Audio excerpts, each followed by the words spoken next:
the time everyone's been waiting for. But just a little background on this.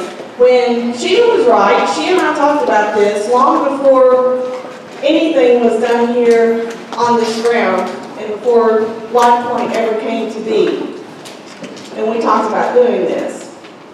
But about 4 months ago, I guess, she asked if we would consider doing it. So I gladly accepted for all of us. Sorry, Life Point. But I knew it was something we wanted to do. So we had a Life Point women's page on Facebook Messenger. So I immediately, once I accepted the invitation to do this, I sent out a message to all of our ladies, and I said, I want you to all please be praying about who God wants to share their testimony in November. And I was pretty sure I knew who it was, but I didn't want to say because I wanted God to confirm with that person. And so Katie doesn't have Facebook. She got rid of all of her social media a couple of years ago. So I copied and pasted that message and I sent it to her in a text. And she immediately said, well, I'm not sharing my testimony at Women at Work. I said, well, that's really funny because I didn't ask you to. I just asked you to pray about who God wanted to do it. So she said, well, whatever, I'm not doing it. I said, okay. So I continued to ask our ladies to pray, continued to ask Katie to pray, and lo and behold, guess who our speaker is tonight? Miss Katie Albin Mitchell.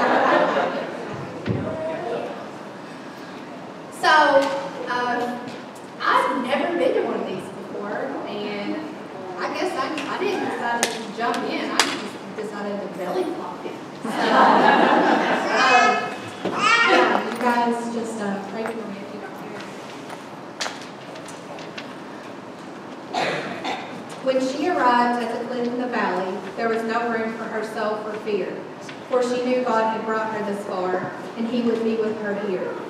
And though she was waiting to see what a miraculous thing He would do, she never let go of His highway whispers, I know the plans I have for you. So, like my mom said, I'm Katie Albin Mitchell. I was raised and born here in Hartford. I followed my dad or my family to whatever church he was preaching at the time. He's been a preacher since I was 9. So I was raised in church. I was saved at a very young age. I don't really remember it, but I did it because I thought it was what I was supposed to do, and I didn't fully understand it at the time. I continued to go to church throughout high school and middle school and all of that. But as I got older, like so many of us, I decided to start living for myself. And I knew everything, and I did not need God. My parents were the dumbest people that had ever walked the earth, and I knew it all. But God has a funny way of showing you who He really is. And growing up, I knew I could quote all kinds of Bible verses and scripture, and I knew everything there was to know. But I remember hearing so many times the verse, it's Proverbs 22:6. And it says, train a child in the way he should go, and when he is old, he will not turn from it. And I just, my entire life, even still, I have seen how true this is. And I'm so thankful for that. really just blesses my soul. I decided to get married at 23 years old, and it was not a very well thought out marriage or relationship at all. But I married him after like 8 weeks of dating, and so that should have been red flag number one. But like I said, I knew everything, and I knew it was going to work out for the rest of our life. But during this marriage, I got introduced to something that runs rampant in this county, and that is methamphetamine. And I was 23, and I really thought that I would never be that person. I was not the person to do drugs. And I learned real quick that that drug does not discriminate. And none of them do. And it can get anybody. And that became my second love. During this time while I was married, I didn't realize at the time, and I didn't know, but it was a blessing in disguise. I couldn't get pregnant, and that was the beginning of my fertility struggles, and it was really frustrating. I mean, I remember it had become a chore to try to have a baby, and it just wasn't happening. But I know that that was God just protecting me for it being the right time. So we were together for a little bit, and then he decided via text that he didn't want to be married to me anymore. And I remember where I was, and I remember that day very clearly. And I could not change his mind. He wouldn't take my phone calls. He would not talk to me unless it was in a text message. And that's when I probably really realized how much I would struggle with depression. And I didn't think that I was going to make it out of that divorce. And that almost killed me. I remember thinking that my life was over and I would never find anybody, and I was so heartbroken. I got the rug pulled out from under me, and I remember I had to move back home with my parents, and I came back with nothing, and he really, really hurt me. And I remember one night, it was long after my parents had gone to sleep, and I had gotten home with some pills, and I was sitting in the garage with our dog, and I took a handful of pills, and I just sat there in the lawn chair in the garage with my pack of cigarettes, my bottle of pills, and I was fine not waking up. But once again, by the grace of God, I didn't die.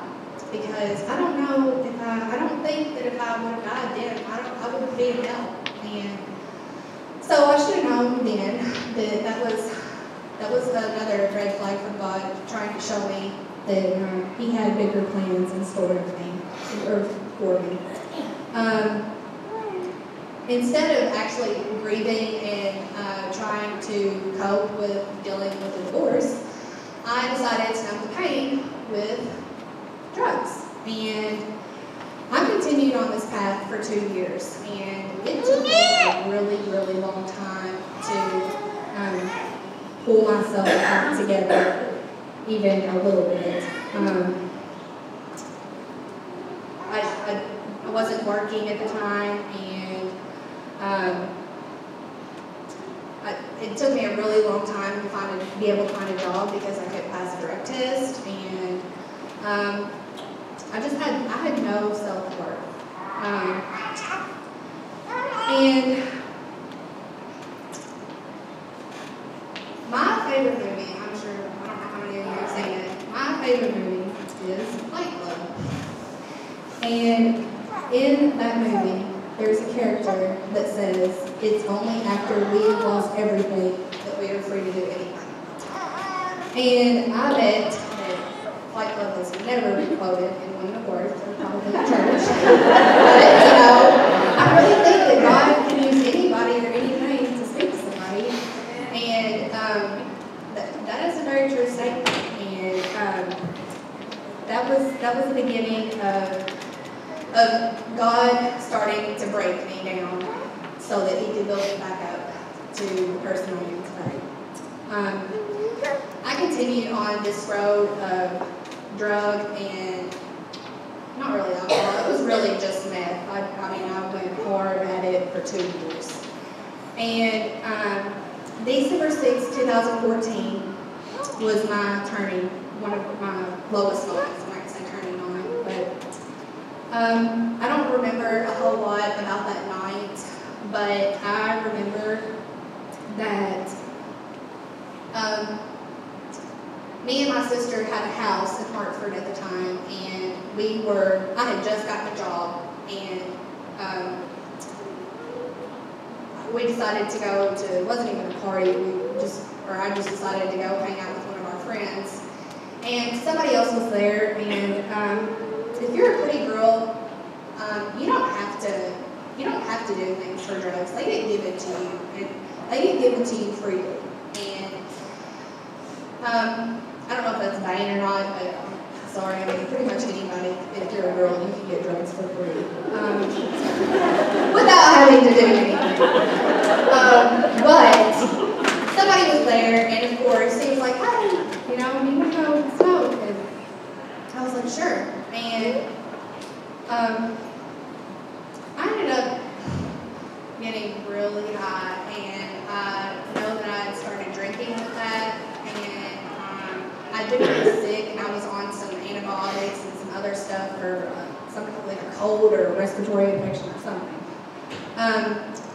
But the night ended with my sister confronting me about being under the influence of something. And this is where things start to get really fuzzy, and I don't know if it was because of the drugs or just because of the situation, but it ended up with me naked, beating her up, and she ended up in the hospital, in the ER at 3 in the morning, thinking that she had a broken jaw because of me taking my anger out on her. And she still rode in the car with me on the way home. I remember that. And her and my brother came to get me. And I remember breaking down and telling her and my brother that I had an addiction and I needed help. And the next day I woke up and I thought I wanted to die when I got divorced. And that was nothing compared to how much I wanted to die, knowing that I had hurt somebody like her that I love over drugs. And that's when I realized that, okay, this has got to go. It had control over me, and I thought that I had my drug problem under control, but I did not. So the next day, I put myself in NA, and I did not look back. I went every day, and eventually I started taking my brother with me. Courtney didn't talk to me for about a month. Wouldn't let me stay at our house. So then I decided to open up and be honest with my parents. And I remember telling my dad at his office at Centertown Baptist that I had a drug problem and that I needed help and that I needed to be held accountable. So my family held me accountable, and shortly after that, I decided to share my testimony with the church, and that was like 3 years ago. But I wanted to share my testimony of my drug addiction so that my church could hold me accountable too. And once again, by the grace of God, I was able to kick it. And it'll be 4 years that I've been sober on December 6th.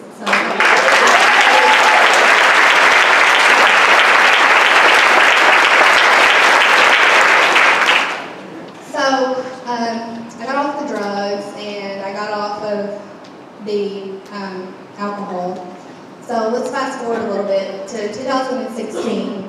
And sometime in 2016, I was introduced to a beautiful lady who is no longer with us. And it's Miss Libby Ann Aller. Now, I know that some of you go to Living Faith, and I know that's where Libby went. And if you knew Libby, then you were blessed to know such a sweet soul. I didn't know Libby on a close level like some of you in this room did, and I really wish I had. But I know that my dad formed a really close bond with her, and that was all I needed to just fall in love with what I knew about Libby. And that's all I needed to know that this girl was fixing to change my life. So, if you knew Libby, and you knew my dad, then you knew what a special bond they had. And they had a bond about butterflies. And this story will come in handy in a little bit. But the story behind the butterflies, real quick, was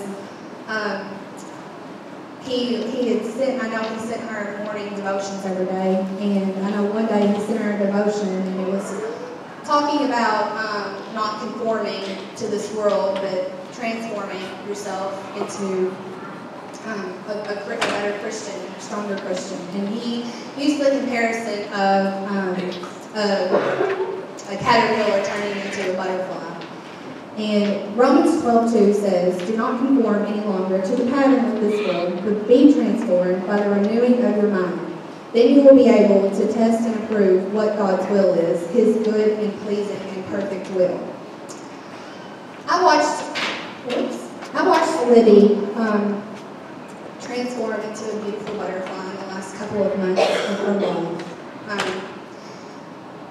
I think Libby was a little bit younger than me, but this girl, I looked up to this girl. Her faith never wavered in the ending months of her life.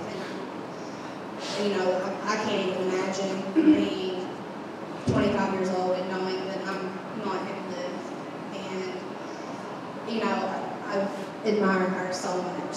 And, you know, but I think that's when God really started dealing with me, is showing me that you don't have to be, anybody can do anything when they have God in their life.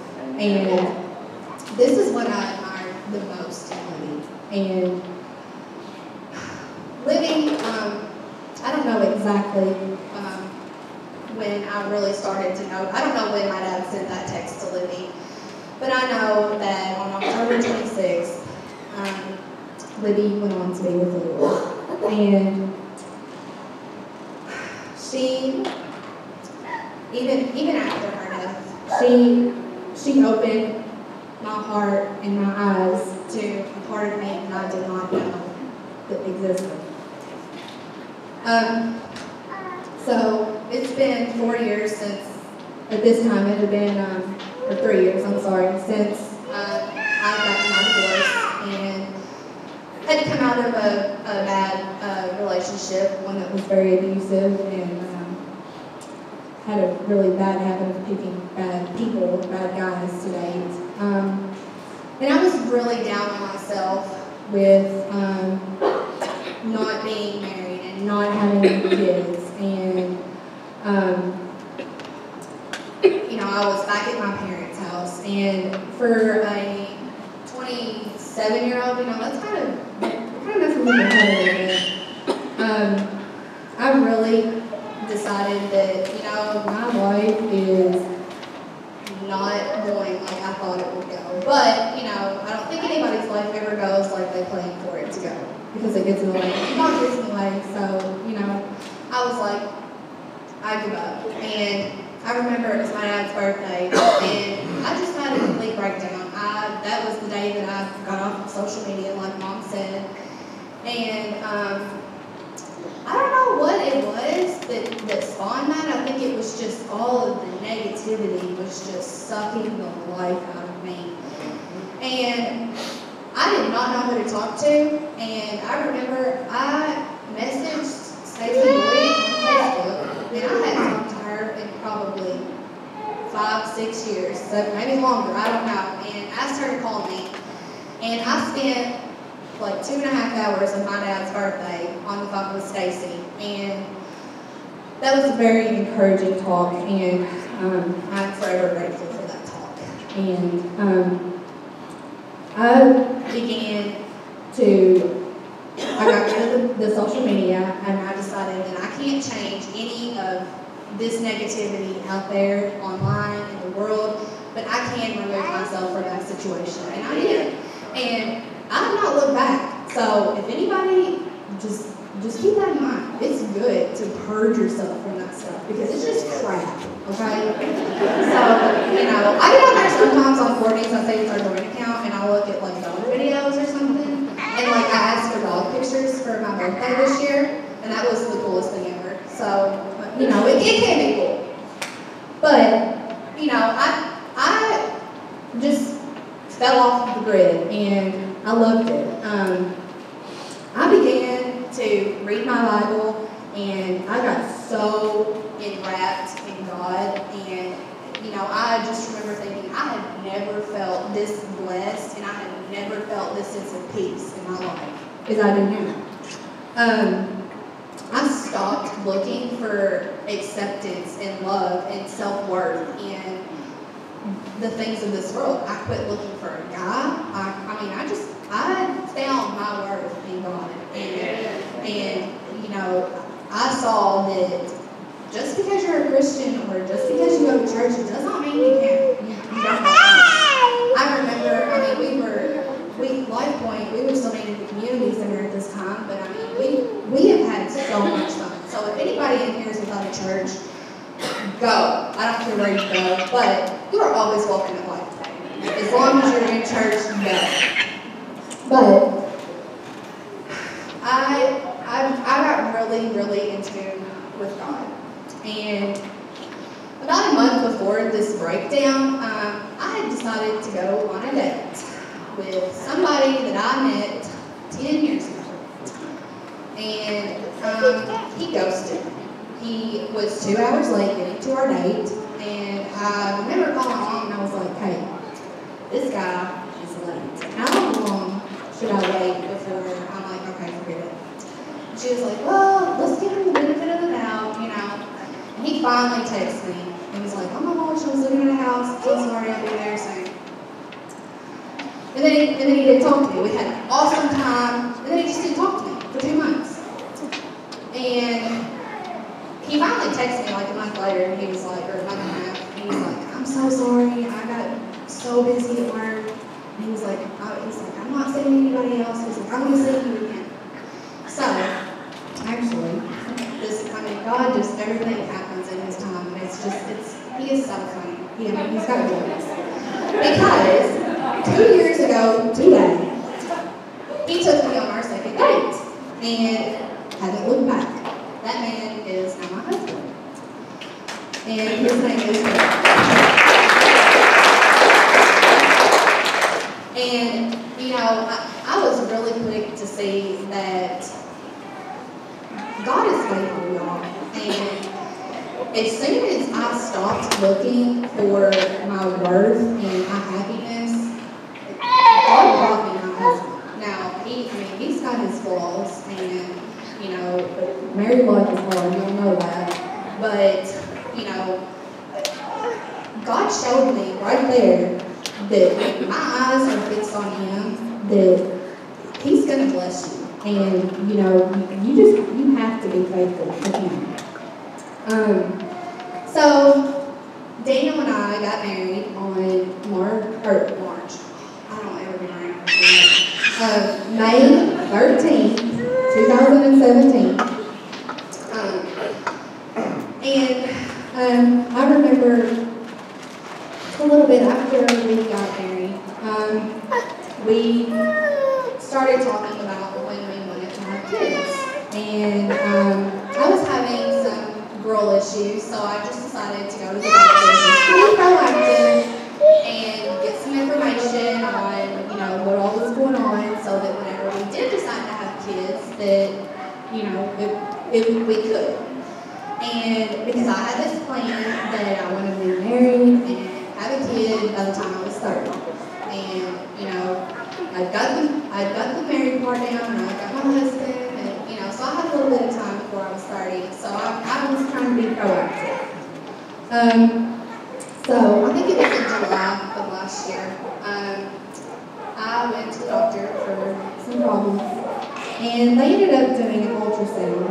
And I remember when the doctor came back in the room, she never looked away from her computer, and she said it with she just said it so rehearsed, and just like she said this every day to every person. But she told me that I was somebody who had PCOS, so polycystic ovarian syndrome. I had endometriosis, and that I would never be able to have kids. And I remember when she told me that, my heart, dropped to my blood. And, you know, I just remember thinking, why? Like, why? I can never catch a break. But I remember leaving the parking lot, and I called my husband, and he said, "Cati, it's okay, we'll figure this out." You know, he was like, it doesn't matter how we get a kid, we will have a kid. He was like, if we have to adopt one, we have to use a surrogate, whatever we have to do, we will do it. And I remember coming to my mom and dad's the next day, and I broke down in my daddy's arms. And that was actually, I think, whenever he gave me this Bible. This is my dad's Bible, but now it's mine.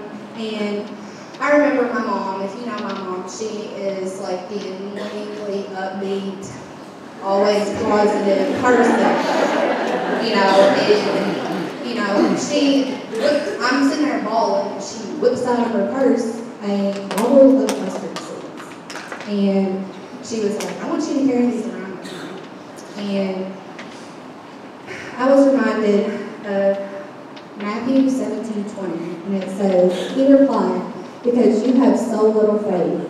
I tell you the truth, if you have faith as small as a mustard seed, you can say to this mountain, move from here to there, and it will move. Nothing will be impossible for you." And I remember right there in the kitchen, wrapped in my dad's arms, my parents praying with me, and my dad told me that he knew that I was going to be a mom, and I was going to have a baby. And I don't know, he didn't know why I was ever having it, because he knew. And, you know, I guess like our church's motto has always been, "God's got this."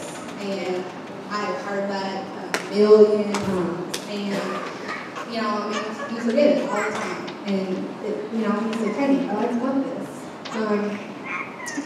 So I had surgery in September to have the endometriosis cut out.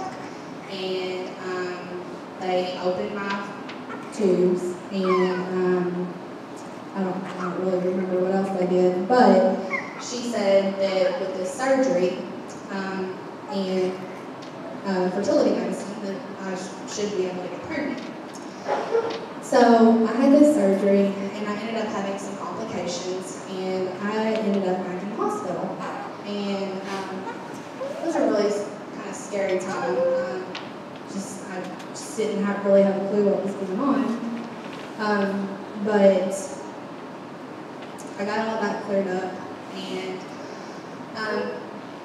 I had actually tried a round of fertility medicine before the surgery, and it didn't take. And so after I had this surgery, I had a second round of this medicine. But as our marriage had progressed on, I'd forgotten who had actually brought me my husband to begin with, and got very complacent, and I got very comfortable in my relationship with God, my marriage, and I just was on autopilot. And me personally, I think the first year of marriage is the hardest. I know they say that a lot.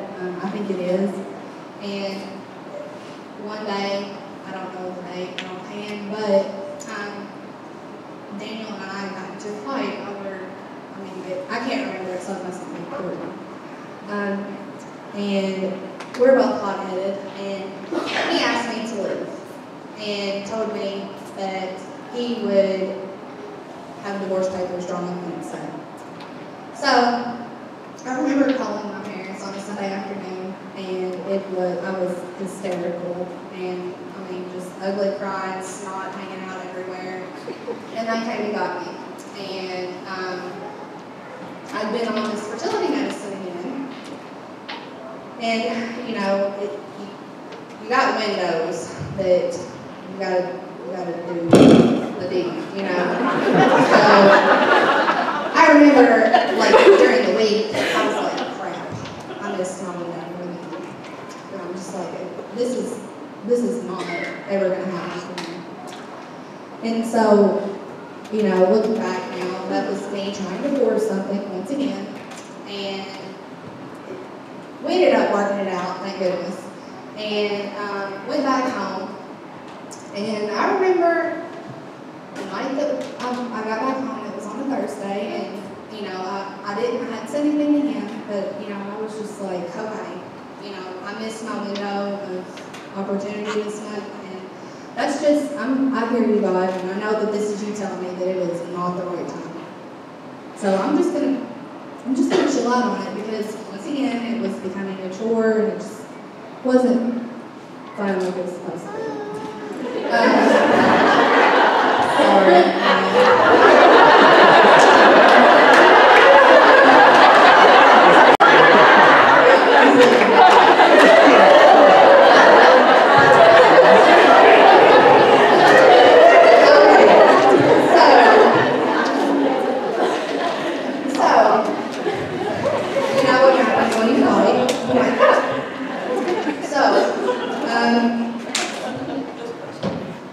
I remember it was Halloween, and I got my hair done, and people at work were like, "Hey, you are so grumpy." And how do you raise this up? Okay, come on, about it. People were like, "Hey, you are so grumpy," and I was like, "I'm about to stop my periods, whatever." And they were like, "No, I think you're pregnant." So I went home after I got my hair done, and I was like, something feels weird. And I took a pregnancy test, and I was pregnant. And I was like, I don't think this is right. So I took another test, and then I took 5 more. I took 7 tests altogether. So I called my mom, and I was like, she was like, what? And, I was so shocked. And once again, as soon as I give it up and I decide, okay, God, I hear you, once again, He blesses you. And sure enough, I was pregnant, and I got pregnant the night that I went home. And it was not in that window of when I should have been able to get pregnant. So that right there was a God thing, and that is all there is to that. So it seemed like forever until we finally went to the doctor for our first appointment. And we went, and that's when I found out when I got pregnant. And then I remember my sister was so excited about me finally having a baby, and she wanted to throw a gender reveal for us. So, January 13th, it was like the only snow of this year, and there was like ice on the roads and everything, but we still had our gender reveal, and I found out with everybody else that we were blessed and we were having a little girl. So, and I think it was January 3rd, so like 10 days before this, I had my first scare. And I ended up in the ER, in the labor and delivery ER, with some complications. And they basically told me that everything was fine. It was just normal, you know. And so 10 days later, we had our gender reveal. And after the gender reveal, me and Daniel was so excited. If you know my husband, he is like a man's man, and he was so excited to have this little girl. And we went shopping and got all of these clothes, and he hates shopping, but he picked out all of these clothes that said something about love. I love my daddy, and you know he had them up in his closet, and because that was going to be baby's room, and we could not decide on a name at all. He was pretty easygoing and didn't care a whole lot, except he wanted Nyla to be in her name somewhere, because that was an important family name to him, and that's all he asked. So we just called her Peanut. That was Dad. Dad started that. But it was Peanut for a long time, and I remember I used every excuse that a pregnant girl uses. Like anytime I wanted something to eat, I'd be like, "Oh, she wants it." And I remember I asked Daniel, I was like, "Hey, do you care if I go to Mom and Dad so I can go to the Super Bowl party?" Because they had all this food, and it was like a party for me because I was pregnant. But he was like, "Yeah, that's fine." So I went and spent the night at my parents that day. Well, let me stop there actually. This was February 2nd, and I'm sure a lot of you, or most of you in this room, have heard Brian Taylor speak. And Brian actually came to talk that morning at our church. And he was speaking about the book that he and Caitlin had wrote. And, you know, it's really funny that God is really funny. And he places everybody in your path at just the right time. And Brian didn't read any part of that book except for the part where Caitlin had just found out that she was going to have her ovaries removed and that they were not going to be able to have kids. And I had actually read the book before, and so, you know, I already knew what he was talking about. And if you've seen the cover of the book, it's a picture of Caitlin with her arm out, and on the inside of her arm is a tattoo that says, "Yet I will praise him." And I don't know if Brian even said anything like that, but, you know, I knew that it was there, and, you know, God knew that Brian needed to be there on that day and read that excerpt from the book, because the very next day is when my absolute worst nightmare happened. I was at work, and I went to the bathroom, and I had seen some bleeding, and I didn't freak out because, you know, it had happened before. So, just really calm. Went back to my desk, and kept working, and about 15 minutes later, I started feeling this really weird feeling, like physically, not like in my gut, just in my body. And I told my workmate, I was like, I feel like something is trying to come out of me. So if you guys know me, you know I am not shy. I don't have a shy in my body. I made her come to the bathroom with me and look, and she looked up at me and she was crying, and I knew that that was not good. And called an ambulance, called my mom and dad, my husband, my sister.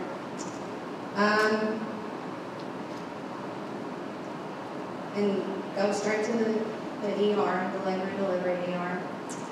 And didn't really get any answers right at first, but I knew it wasn't good, and they said it was really, really serious. So for the next 4 days, I had to lay in a hospital bed with my head down here and my feet up here. And after some ultrasounds and some specialists coming in, I found out that I have something called an incompetent cervix. And basically, I cannot support the weight of a child.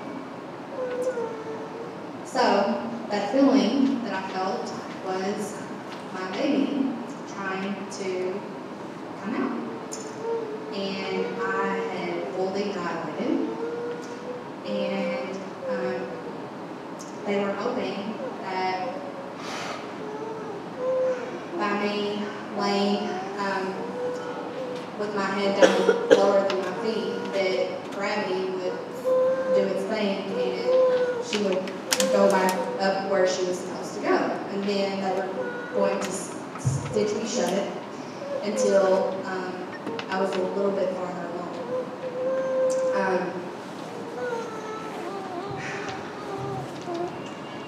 And in this 4 days, I remember laying there, and I had a lot of talks with God, and I remember telling him that I didn't want him to take her, but that if he did, it was okay, because there was a reason for that, and I don't know that I would ever know it, but it was okay, and I meant that. And things were going better, and they were going good, and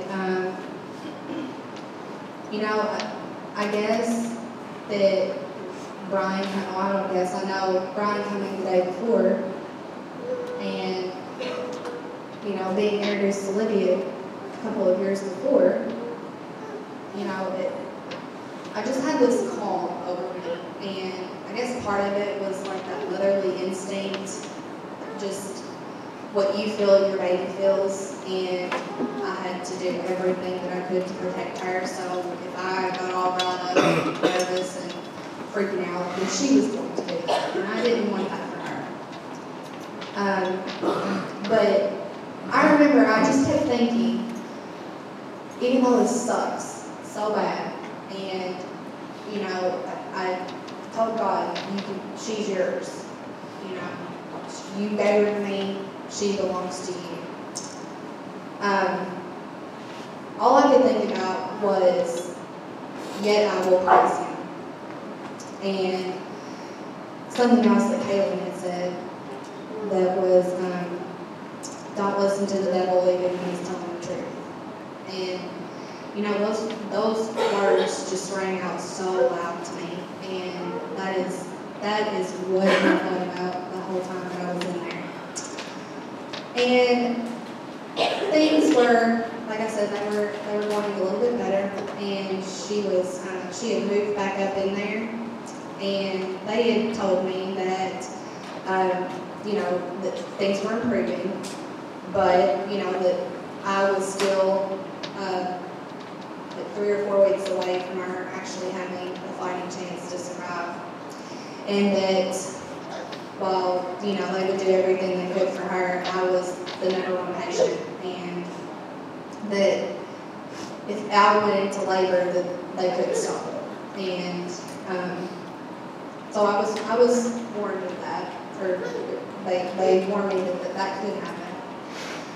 So things were better and was a little bit more optimistic, and Dad had already made plans to kind of make his home office a hospital room with me. And I think my mom was there with me at that time. Daniel had just went home to take care of the dogs and do some laundry and take a shower. And I was on the phone with Farm Bureau, and I was paying my car insurance, and my water broke. And I knew as soon as it happened what happened. And I called the nurse, and she came in there, and she looked around, and she said, yeah, I did. And they informed me that this had happened. So, that was at like 10 that morning, 9 that morning. So they decided to start me on a Pitocin drip, and I had to go through an entire labor. And Adley Nyla Mitchell, was born on Wednesday, February 7th at 4:26 p.m.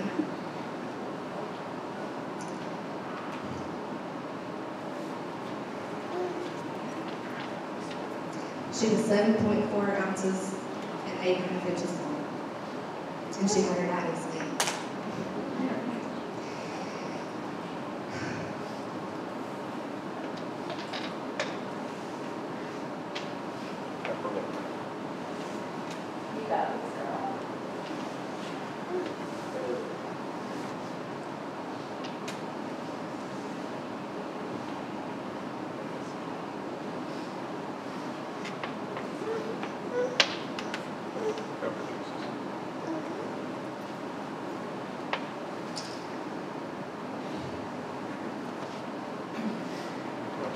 Oh, this little girl changed my life. Yeah.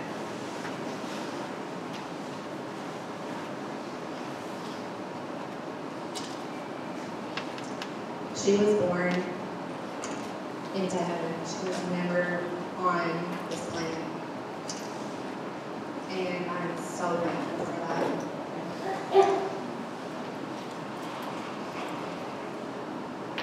She won't ever know scrutiny.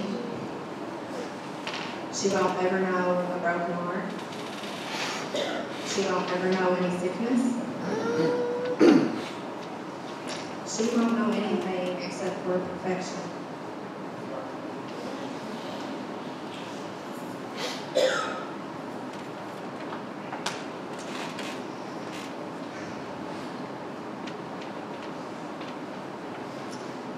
It never occurred to me, ever, that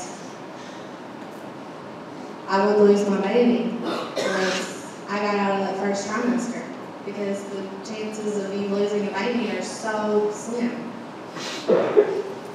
And I didn't realize, it just didn't occur to me that people leave labor and delivery floors holding a black box of memories and not a baby. And I was one of those people.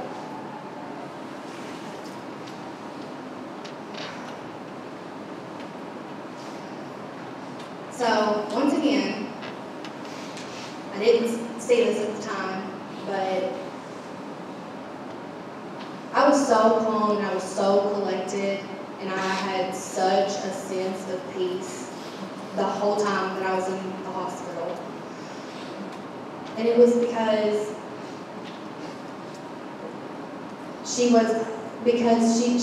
I didn't want her to feel any pain. I didn't want her to feel me being stressed out. And I kept it together for Adley. And you know, once I got home from the hospital though, that's when I was a basket case, and the grieving started. And, you know, I was never mad at God, but I wanted to know why me. What did I do so bad to deserve this? Why would he make it such a struggle for me to get pregnant? And then let me get pregnant, and then her not make it. And I've really struggled with feeling like a failure because I had one job, and that was to protect my daughter, and I couldn't do that. I felt like.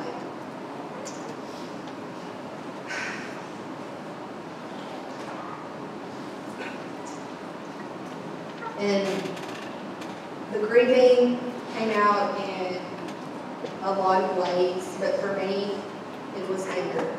And like I said, I'm a very short temper, and always been short fused and hot-headed. And then the fight with my husband started, and it was bad. Sometimes it would get physical, and it would be really, really bad. And I have seen so many times this year why people don't make it, losing a baby, why married couples don't make it. And, you know, we've been through a lot more than any married couple has been through in 1 year of marriage, you know.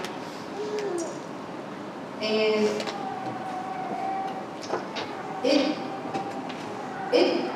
grief consumed me for months. And, you know, everybody else was moving on with their life. And I was still stuck at 4:26 p.m. on February 7th. I was stuck in that moment, and everybody else had moved on. But, once again, God started working, and I really started to be a little bit better. And he introduced me to Miss Lewis. It's Tori Lewis. And Tori kind of had the same thing going on that I had, but much farther along in her pregnancy. And, you know, I really felt God telling me, hey, you need to reach out to this girl. You need to reach out to her. So that opened up a friendship, and he used her, and I've told her this a bunch, and, you know, she didn't even know it. And that was a start to me healing. But I was still carrying around the guilt and the grief and the hurt. And every Sunday, or not every Sunday, but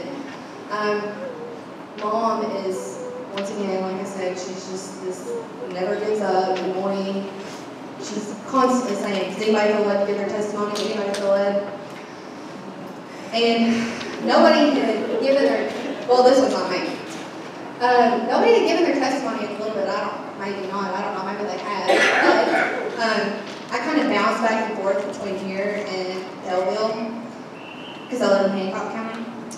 But I came here, and Dr. Cole, in the back, came up here and he gave his testimony. And I think he said during it, once again, God's timing is everything. Mom had asked him a couple of times over the last couple of months to do it, and he just kept saying no. And he finally did. He finally said yes and gave his testimony on August 5th.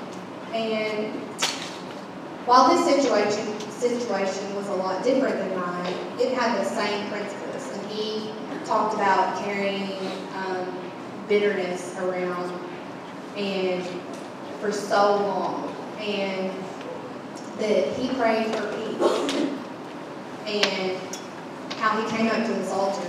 He left it here. And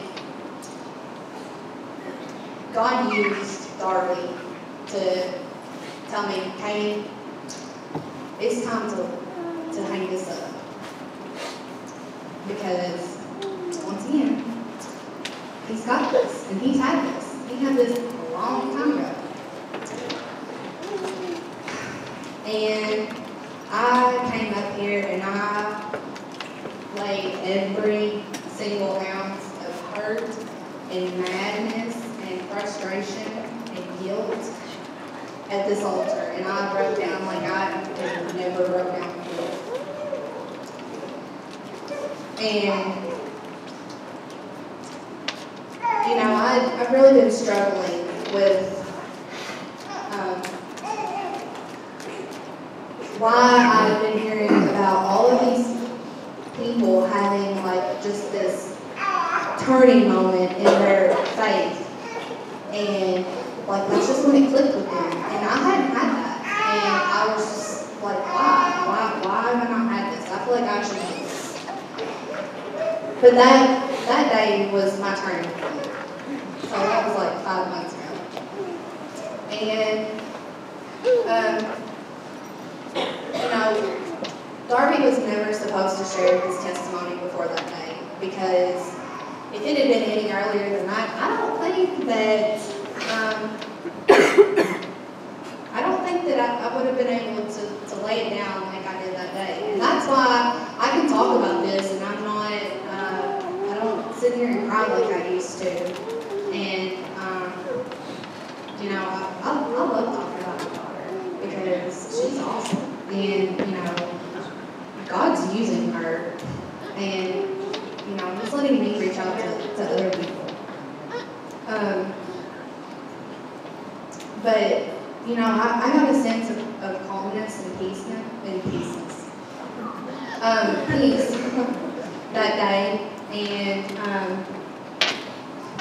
you know, God can do a lot of things, and, you know, it's taken me a long time and a lot of reflection and a lot of thinking, and, you know, I see that He started preparing me for this a long time ago.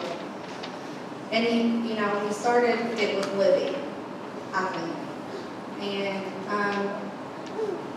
you know, Libby was such an inspiration to me, and,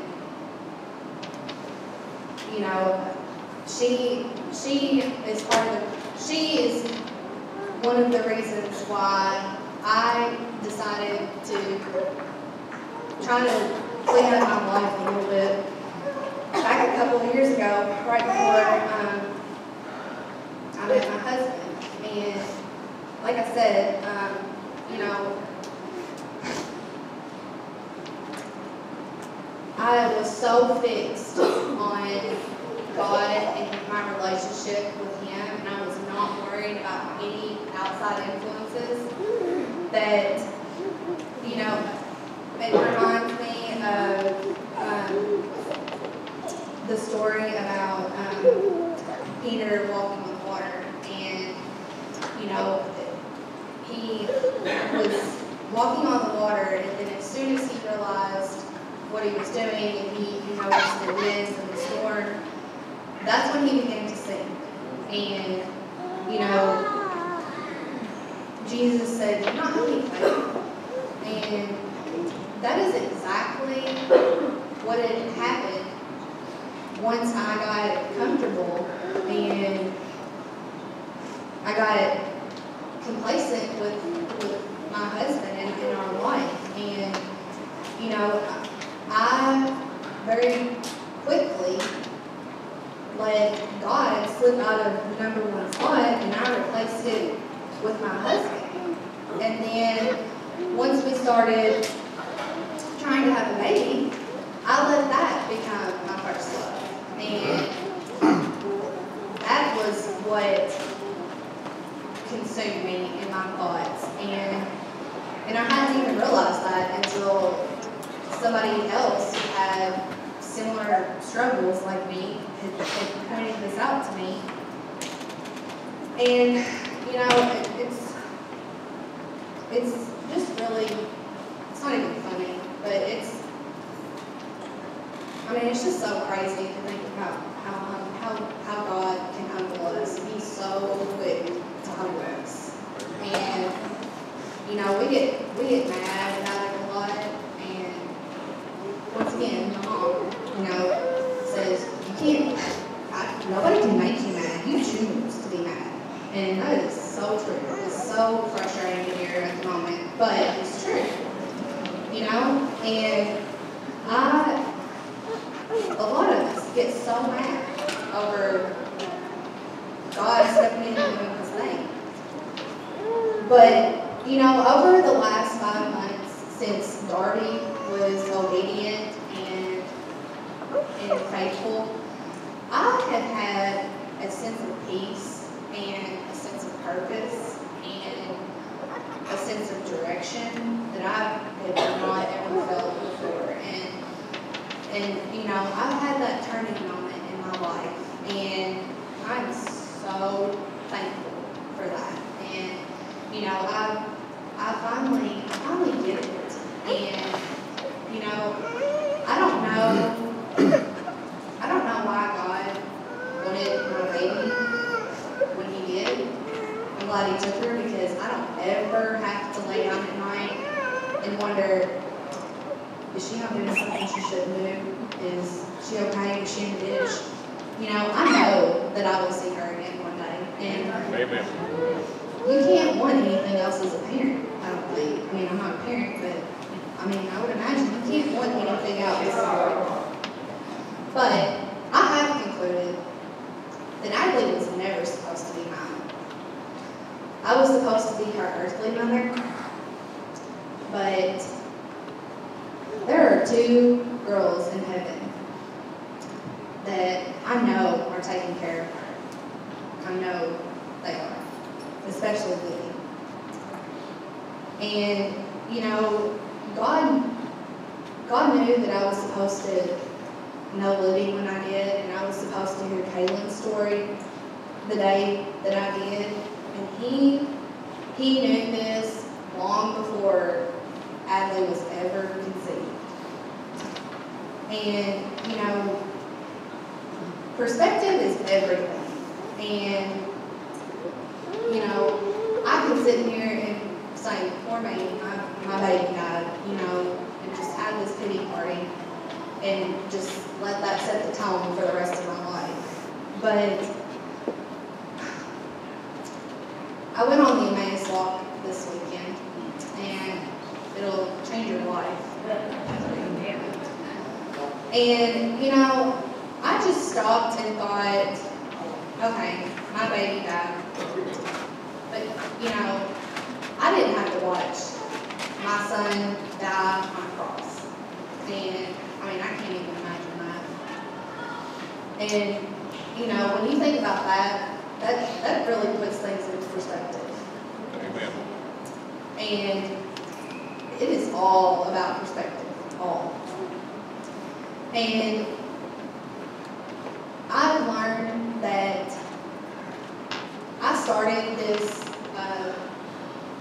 started my relationship with God for the wrong reasons, even like this year. I started it because I wanted nothing more than to see my daughter again. It wasn't because I wanted to go be with Jesus. I wanted to see my little girl again. And somewhere along the way, I fell in love with God. And I wanted to live for him because he has been so faithful to me. I rededicated my life and got baptized the last day of September. had a lot of realizations on this Emmaus walk, and I am so happy to say this weekend I came face to face with a man named Jesus Christ. Yeah.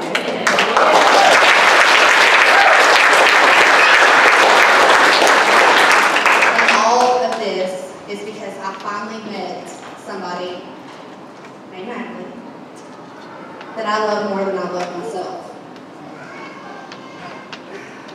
So, this has not been my year, and I've said so many times that I'm waiting for 2019, and I have faced so many things that should have broken me and should have defeated me, but I'm not going to give the devil that power over me. He stole my joy for far too long, and I'm not doing it anymore. And, you know, 2 years ago, an altar would have been the last place that I ran, and now it's the first. And I just want all of you guys to know that you don't have to be, he uses anybody, and everybody has a purpose. We are all part of the body of Christ, and you have a purpose. And don't think that he can't use you because you're not equipped, because Mom always says he does not call the equipped, he equips the called. Right. And, you know, I couldn't get up here and talk to you guys if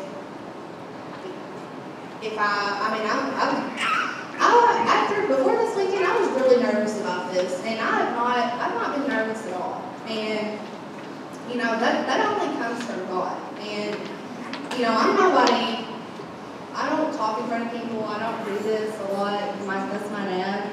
But, you know, God put you guys in my path, and he put Libby in my path, and he put Kaylin in my path, and he put Tort. He put everybody in my path at exactly the right time. And he knew exactly what he was doing, even though I didn't. And it's no mistake that each and every one of you are here tonight. And all of you guys, well, I'm honored that you guys all came out here and wanted to hear me talk. But, you know, this is not about me, and I'm just being obedient and following God. But each and every one of you have a purpose, and God is not done with you guys. And, you know, I've seen firsthand how much power there is in a praying wife.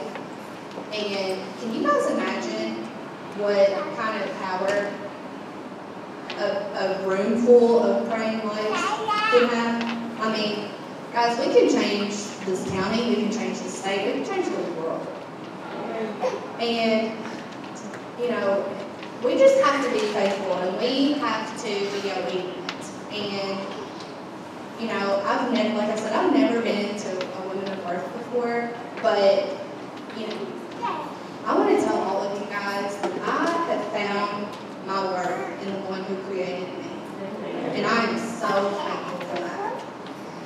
So, I know it's getting late, and I just want to tell you guys, here's what I've learned.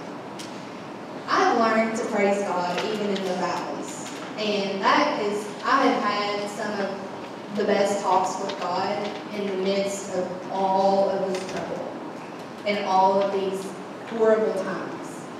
And it has taught me to trust Him, because He was here long before me, and He will be here long after me. And guys, God's got this. And He's had this. And He will always have it. And He is always speaking to us. You just have to sit, you just have to be still and know. And y'all, I have seen this, He is a jealous God. The only place that He tells us to test Him is with our money. And if we are putting things before Him, He has a way of humbling us real quick. And, you know, He will do whatever He has to do. And if you guys are sitting here breathing, which I hope all of you are, then it's not too late. You guys still have time to, if you're not already saved, you guys still have time to accept Jesus as your Savior. And we don't deserve any of His grace or His love, His unconditional love. But the awesome thing is He gives it to us so freely, over and over and over and over, after we fail Him every single day. And you know, it's just, I'm just going to close with, you know, Jeremiah 29:11. For I know the plans I have for you, declares the Lord, plans to prosper you and to give you hope in the future. And y'all, He does. He has given me so much hope. And He knew 2 years ago today I would be on a date with my husband. 2 years ago today. And then today, here I am telling you my story and what God has done for me in the last 2 years.